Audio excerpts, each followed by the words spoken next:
Hello there and thanks for joining us. This is the World News at 12 on Voice of the People 90.3 FM. My name is Choma Innocent and here are the top stories. Iran suspends UN cooperation after Israeli attacks. Suspected Lakurawa members kill 15 people in Sokoto State. The Labour Party faction gives Peter Obi 48 hours to resign, and 2023 ADC presidential candidate slams coalition as enemies of Nigeria. Details now. Thank you for staying tuned. The World News at 12 begins outside the shores of Nigeria, where Iranian President Masoud Pezeshkian has approved a law to halt cooperation with the International Atomic Energy Agency, IAEA, a move which will likely obscure any attempt by Tehran to restart its damaged nuclear program. Wednesday's decision comes a week after Iran's parliament passed a law to suspend cooperation with the UN nuclear watchdog. Iran blames the IAEA for collaborating with Israel and providing a pathway for strikes on its nuclear facilities, an accusation which the agency denies. Pezeshkian ordered Iran's Atomic Energy Organization, the Supreme National Security Council, and the Ministry of Foreign Affairs to begin implementing the law. It is unclear when and how the new law will be implemented, but the decision could pave the way for Iran to rebuild its nuclear program without inspections or monitoring from the IAEA. Iran is a signatory to the Non-Proliferation Treaty, which requires members to allow monitoring and inspections of facilities to confirm the peaceful nature of nuclear programs. In a tragic development back home in Nigeria, a three-story building collapsed on Lagos Island this morning, injuring some occupants. The building was located on Asesi Lane around the Adeniji Adele Road. In a Facebook post, Lagos State Commissioner for Information, Benga Omotosho, said 4 persons have been rescued from the rubble and taken to hospital. Emergency responders from the Lagos State Emergency Management Agency, LASEMA, amongst others, have since gotten to the incident scene. Though the exact number of casualties has not been confirmed, officials remain at the scene as search and rescue efforts continue. To ease movement around the affected area, LASEMA officials said traffic was being redirected. The cause of the collapse is yet to be officially stated, but structural failures and aging buildings are common concerns in the area. The building site remains cordoned off and emergency responders continue operations as right now. Bandits suspected to be members of the Lakurawa terrorist group have reportedly killed about 15 persons in Kwalajia village of Tangaza local government area of Sokoto State. VOP News gathered that the incident occurred on Wednesday afternoon when the suspected terrorists invaded the village and attacked them. According to sources, the victims have been buried on the same Wednesday evening, according to Islamic rites. Community members have expressed deep concern about the incessant acts of violence by the bandits, stating that such atrocities were often aided by information the bandits received from some residents of the village. The Julius Abure-led faction of the Labour Party has issued a 48-hour ultimatum to its presidential candidate in the 2023 general elections, Peter Obi, to resign from the party following his alignment with a newly formed opposition coalition ahead of the 2027 general elections. You recall that Obi was among the top political figures who met on Wednesday to adopt the African Democratic Congress (ADC) as the coalition party to oust President Bola Tinubu in 2027. However, in a statement signed and issued today in Abuja, the Abure-led faction's National Publicity Secretary Abure warned that Obi's support for the coalition directly contradicts the position of the faction, which has distanced itself from the alliance, describing its members as powermongers and frustrated politicians. Ifo, who did not hold back in his criticism of the coalition, warned Nigerians that the often repeated slogan of a new Nigeria was nothing but a ruse, considering the people behind it. The Labour Party chieftain said the coalition comprises individuals responsible for Nigeria's past misgovernance and accused them of using the platform to relaunch themselves into the circle of power. The Labour Party also warned that it will no longer tolerate divided loyalties, stressing that members cannot belong to 2 political parties simultaneously.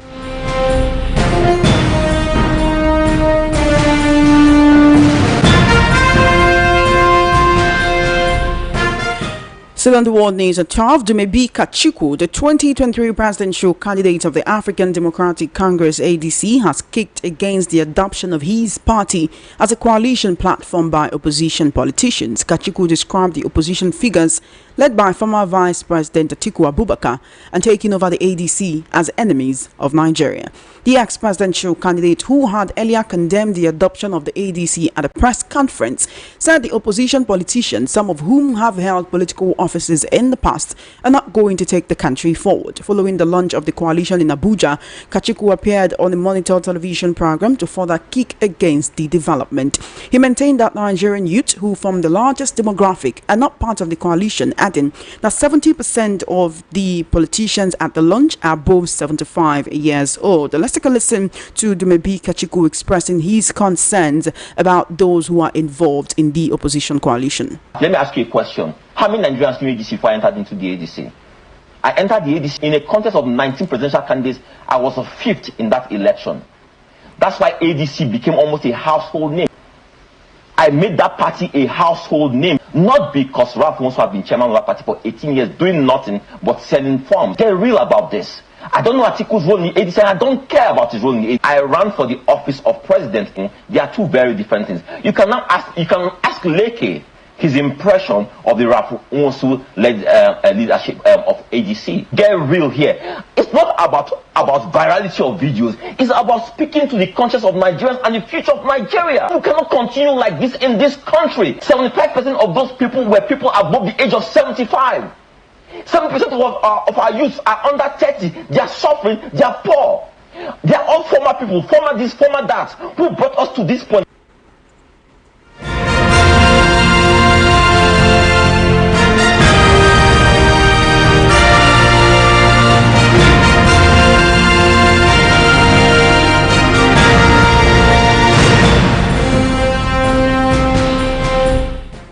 You're still tuned into the World News at 12 right here on Voice of the People 90.3 FM. We'll take more stories and then head into the analysis segment.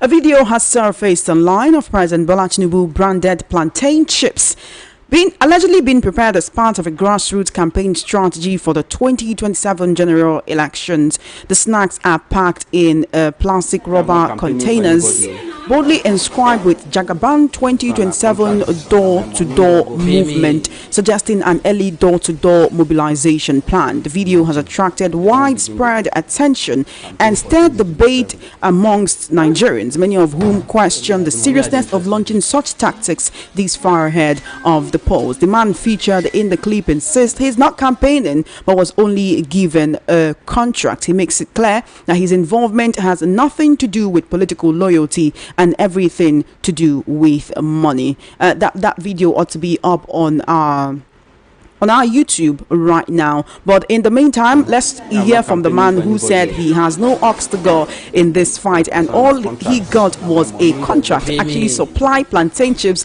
to the people who are involved in these President Bola Ahmed Tinubu Jagaban door-to-door movement by sharing plantain chips, maybe to Nigerians or to the people who are involved in this. Unfortunately, the audio seems to be having a bit of an issue, but as the analysis segment goes on, we'll play it so that you can listen. This is still the World News at 12 on Voice of the People 90.3 FM, and will now be joined by Ambassador Victor Atewe all the way from Abuja, who will actually be giving his own in-depth analysis on the issues in the world news at 12 this afternoon. Let's talk about the political permutations that are going on ahead of 2027. Ambassador Victor Atewe, good afternoon to you. How are you doing today?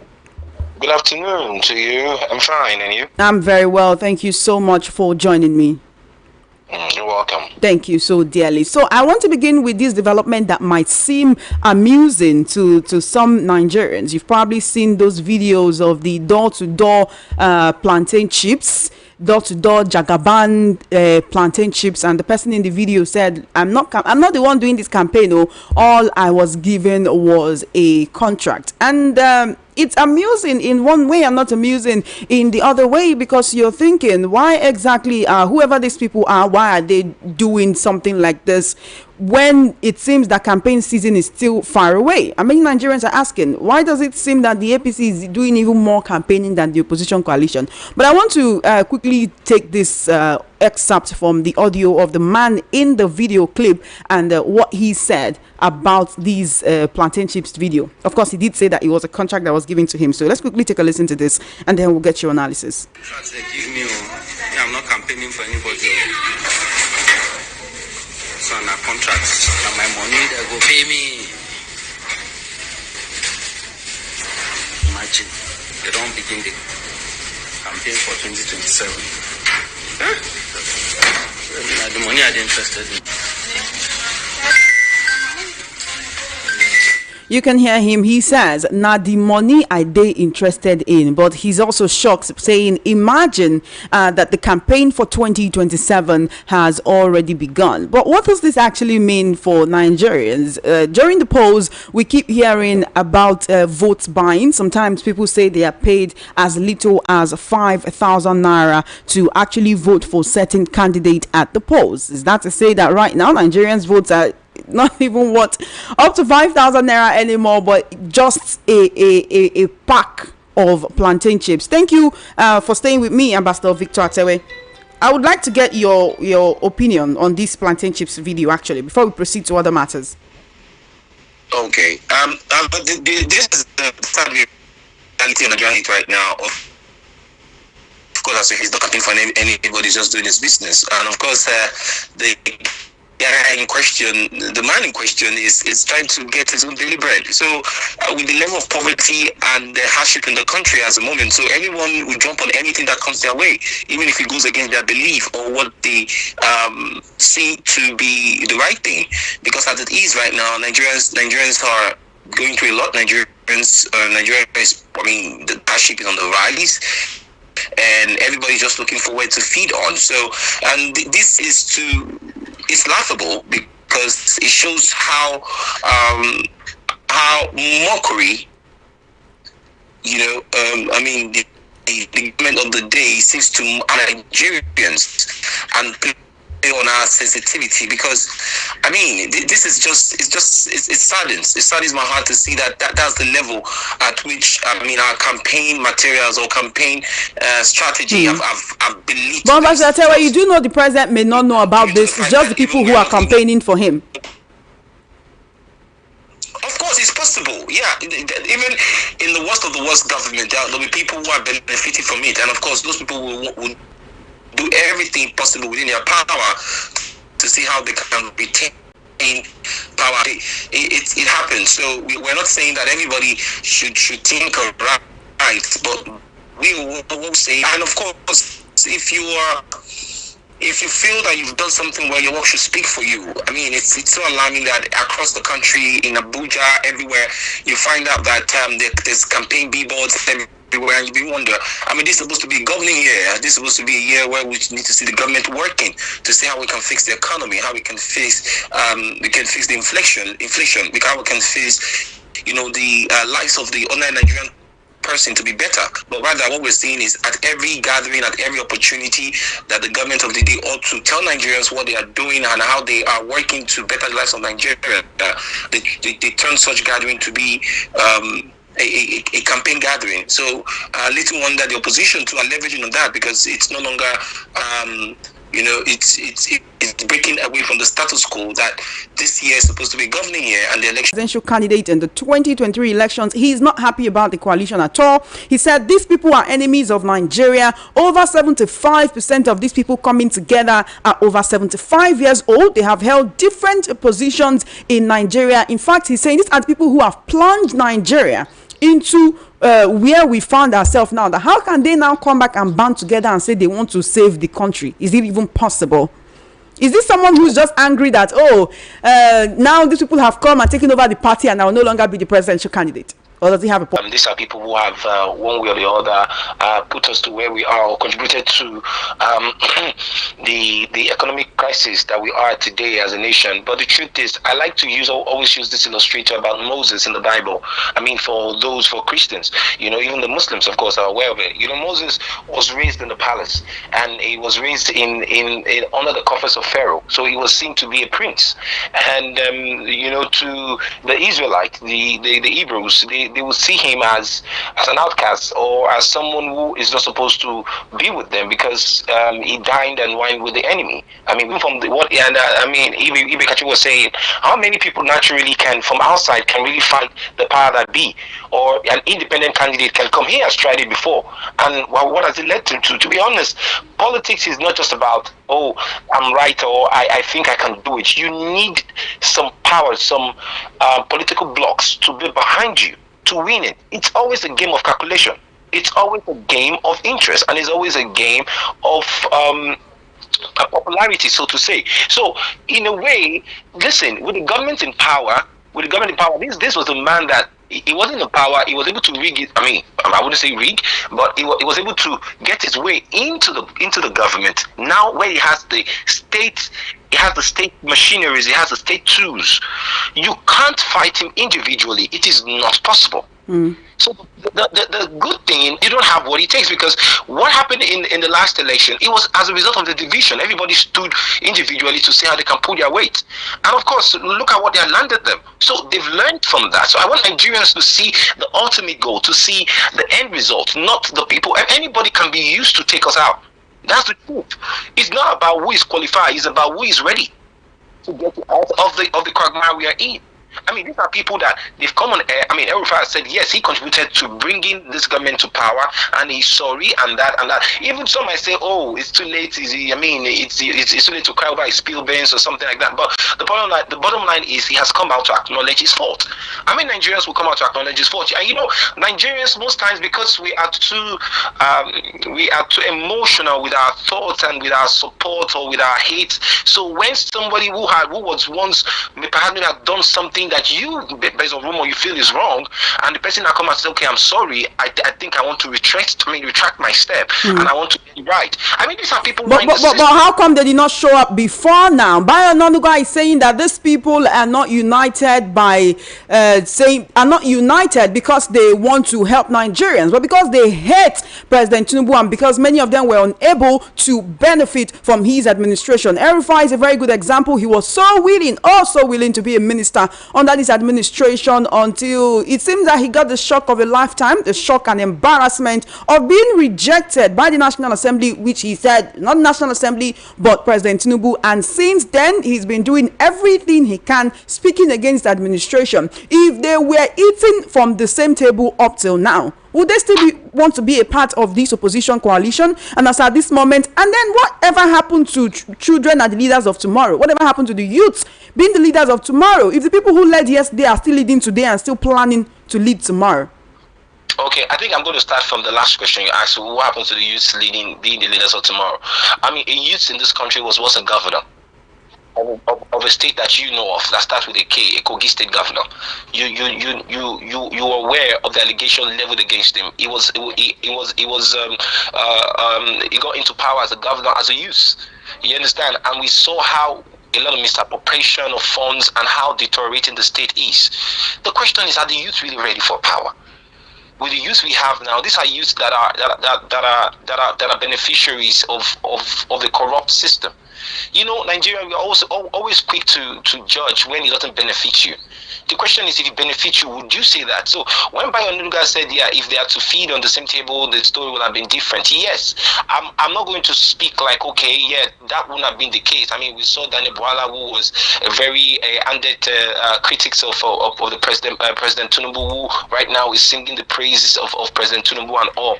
We saw that happen. Yes, that might be the story. But as it is now, that's not the story. So the question is, now it feels that these people just hate this person. The question is, when they had the first coalition, when they came together to produce former President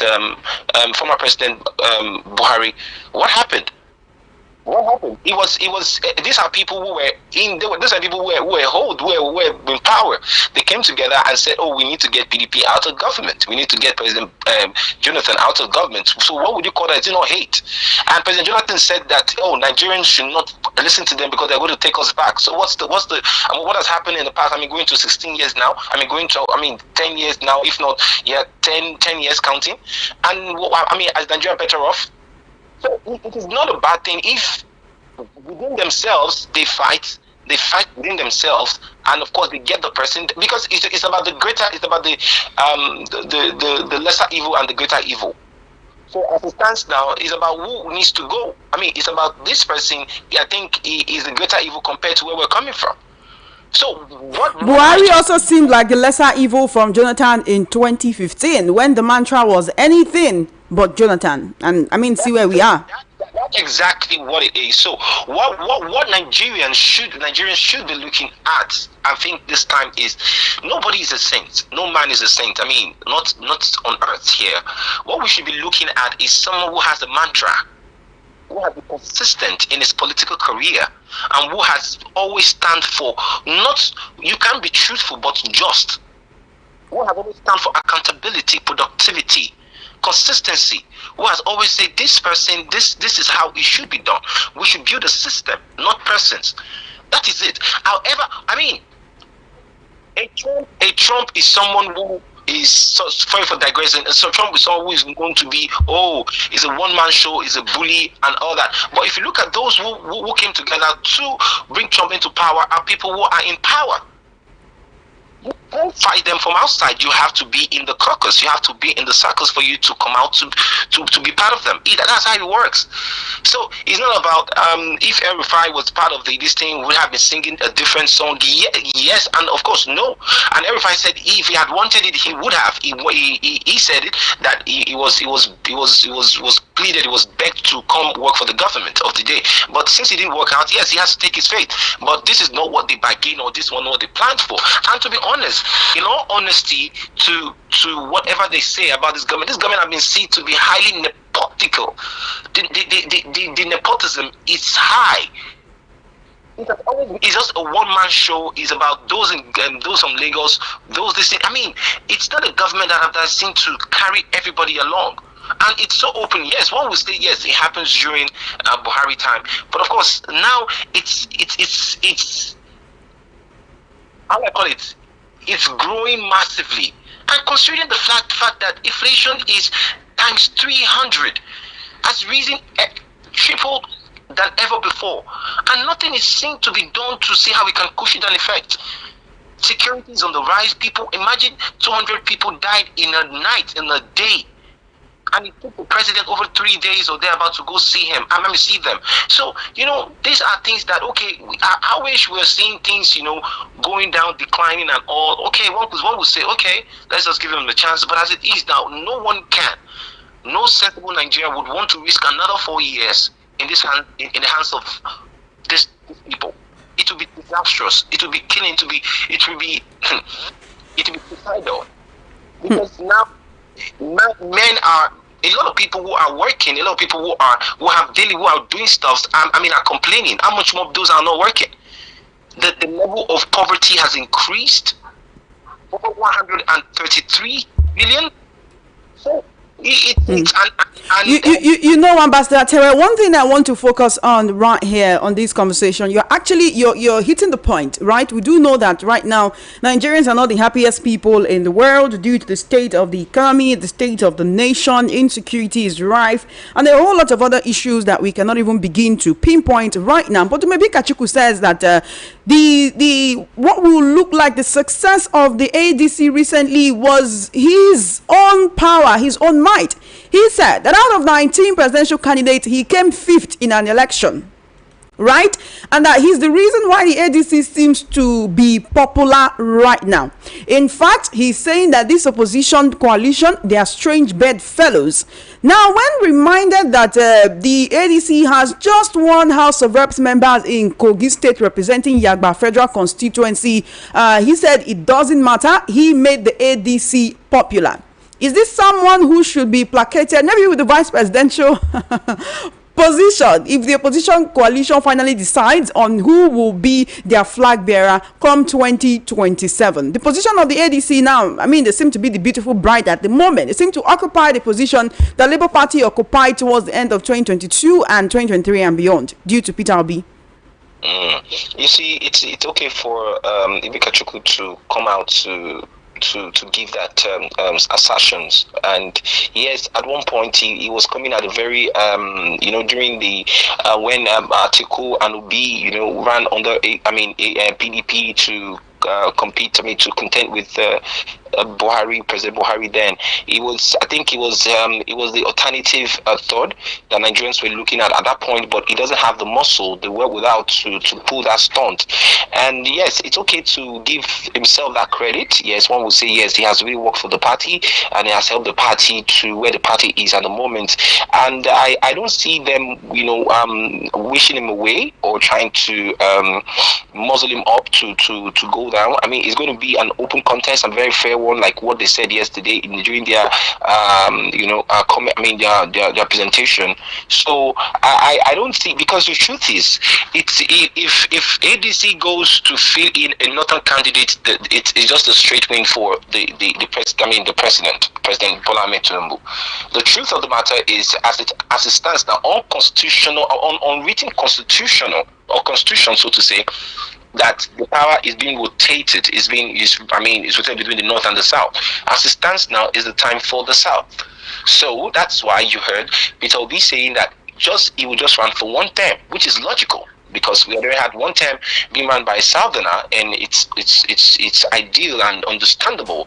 I mean, it's arguable that the southerner would fill in to complete the 8 years tenure, then he moved to the north. So having him as the vice, we can't have a southerner president and a southerner vice. It's not going to work. So what I would advise him to do in this case is to see how they can work. I mean, if at all you say, yeah, you want a better Nigeria, a new Nigeria and all, it's just for you to, I mean, he has always seen the good praise of Peter Obi, and of course, so one would expect that he should come together and support his brother. I mean, coming from the southeastern part, support his brother, and of course, put his own put his own ambition on hold for Peter Obi.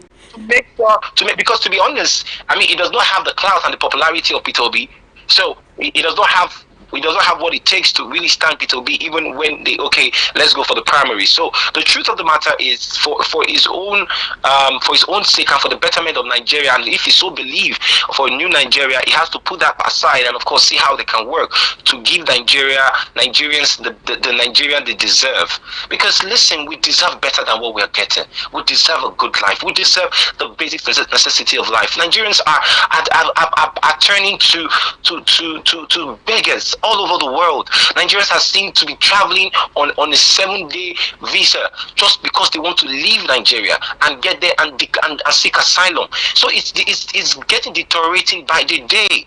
Nigerians just want to live on any visa, any country whatsoever, not minding even if the country is worse off than Nigeria, just want to leave because they believe that there's a hope for them out there. Nothing is here. So I think we need a leader who puts the people first, a leader who is not taking care of his political caucus or political elites, but more of the people. You understand? So it's not going to come easy. It's not going to be done by it's not going to be done by association of saints. No, I mean, these are people who are there in the power, who understand how power works. So these are the people who will come and say, question the government of the day or the power that be. Like, this is the person that should be.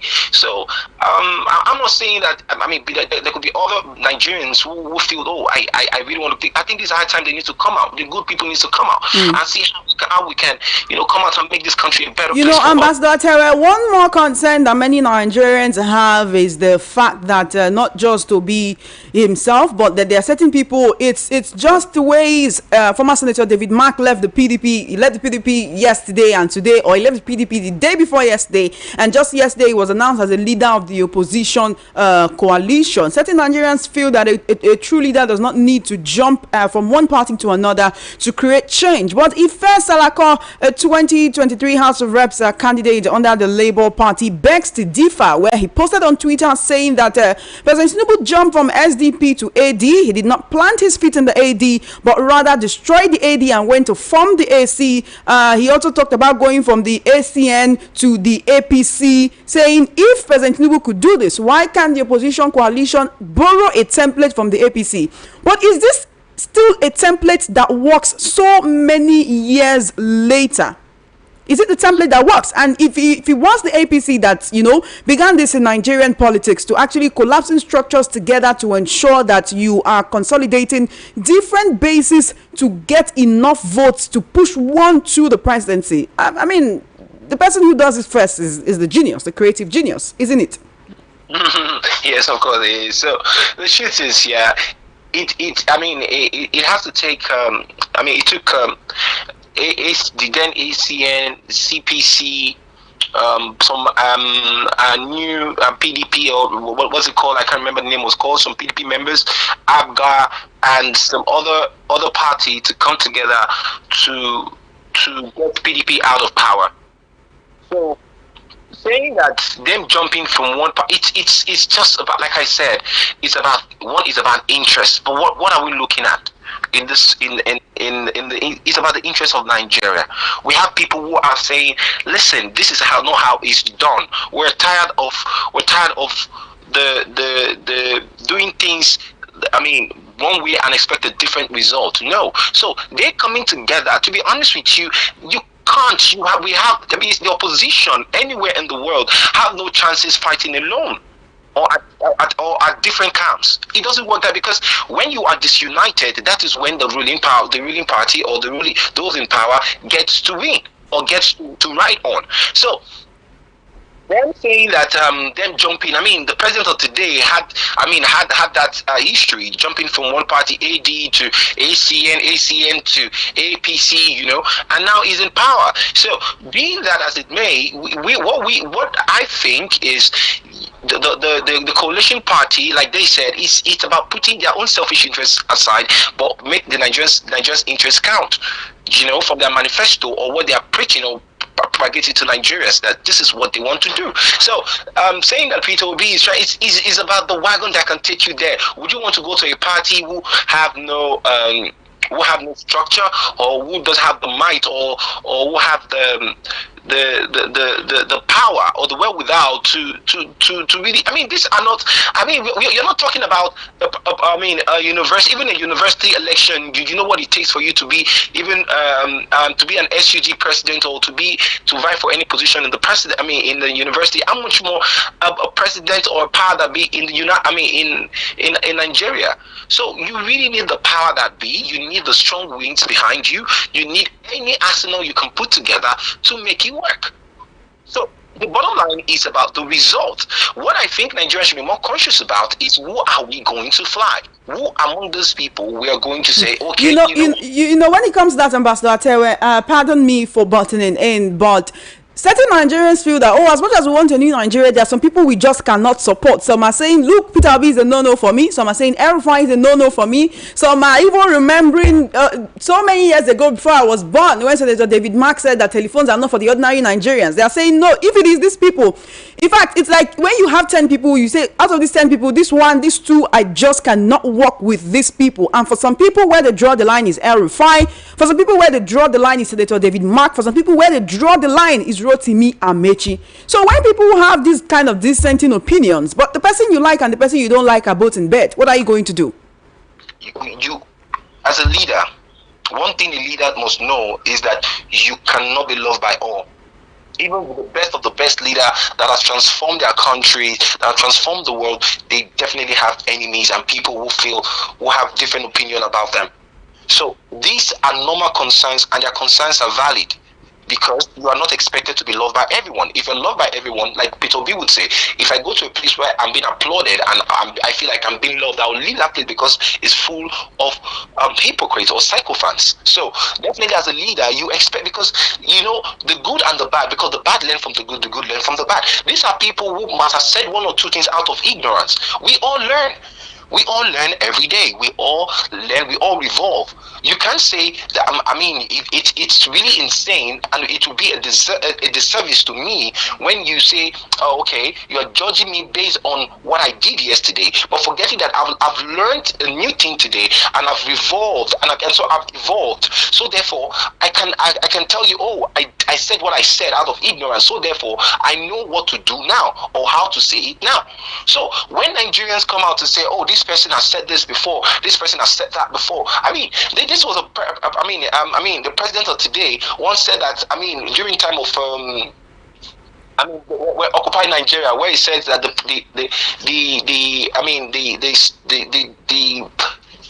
decision stops at the table of the president. But now we find out that the same president now has tested power, but the story is different. So what I'm trying to say in essence is, yes, it's okay for people to disagree. It's okay for people to say no to you. But the bottom line is how well or how the larger house sees you. And that is what you look at, because a leader does not look at his distractors. It looks at where he's going. So it looks at those who believes in him and tries to preach his message. And in preaching that message, it gets more people converted to his ideology or his vision, and they follow. When Obi started, forgive me for using that. When Peter Obi started, it was said to say, the power that be was saying, even PDP was saying that these are just people in the room, 5 people in the room with laptops, 4 people in the room tweeting. But they saw the move in the last election, like, wow. Should the APC be scared? Should the APC panic at this coalition and some feeling that, oh, this whole declaration is too premature? It is giving the APC enough time to actually gather and make their own rebuttals? The APC shouldn't be scared. I think the APC should be feared dead right now. Because the truth is, it is not about, one thing we fail to understand, it's not about this party or that party. It is Nigeria versus the APC. The question every Nigerian would want to ask is your life better off? Or is your life going like it's been reversed in 10 years backward? Families can no longer feed, people can no longer do what they need to, people can no longer go to the farm, and all we hear is excuses. Nigerians are tired. So the next election it's APC versus Nigeria. So whatever party that comes is not the party, it's Nigerians. So the problem is APC being scared. I think it should be feared dead, because the truth is people are going to the popularity in the north is nothing to write them about. Most of the news don't make it to the social media, of course, or to the mainstream media because of course NBC rules and all. People virtually don't want to see the current president's posters anywhere in the up north. So it's being scared. I mean, you can see now that just in the middle of the night or in the middle of the afternoon or whatever it is, you find out that the chairman, as they said, of course, they had to give reason that based on health reasons, he has to resign. But we all know what's playing now. We all know that it's just politics because, of course, clearing route for others to come in. So APC should be scared. No politician, no political party. Let me tell you something. The people that are most scary that have fear in them every time they wake up or they see a competitor or they see a contender are politicians. They hate competitions. They hate to be content to go. I mean, they don't like to be in competition. You know, so them being scared, of course, they won't show you. They always tell you because, of course, they're in power. What would you expect? Who would have thought that PDP would just hand over power, or would be would be voted out of power just like that? No one would have thought, because PDP had a 60-year plan for Nigeria. So no one would have thought that. So anything can happen. And trust me, them coming out right now, because APC started it. First, APC started campaigning. We saw a lot of the campaigns. We have a lot of governors, sitting governor, leaving the party to join APC, and a lot of ex-governors leaving because of one reason or the other. So it's since they broke the status quo or how things should be done. So you wouldn't blame the opposition for coming out and, of course, for taking a leaf from the ruling party. Yeah, yes. Thank you so much, Ambassador Victor Atewe. It's been an interesting conversation. I wish we could go on, but our time is fast spent and we need to go. It's always a pleasure whenever we get to have this conversation. Thank you for joining us all the way from the country's capital. Have an amazing day. Thank you so much for having me. Thank you for joining me, and enjoy the rest of your day. You have been listening to the World News at 12, right here on Voice of the People 90.3 FM. Just before we wrap up, let's take a look at the top stories again. You heard that Iran has suspended the UN cooperation after attacks by Israel. Suspected Black Quora members kill 15 people in Sokoto State. Labour Party faction gives Peter Obi 48 hours to resign, and 2023 ADC presidential candidate slams coalition as enemies of Nigeria. That is a wrap on the World News at 12. My name is Chioma Innocent. Please follow our social media handles at VOP903FM. For coverage of your live event and brand news mentioned on our news bulletins, do send a mail to news@voiceofthepeople.ng. Good afternoon and thank you for listening. Do stay tuned. Coming up shortly will be Matters with Solomon Ofem.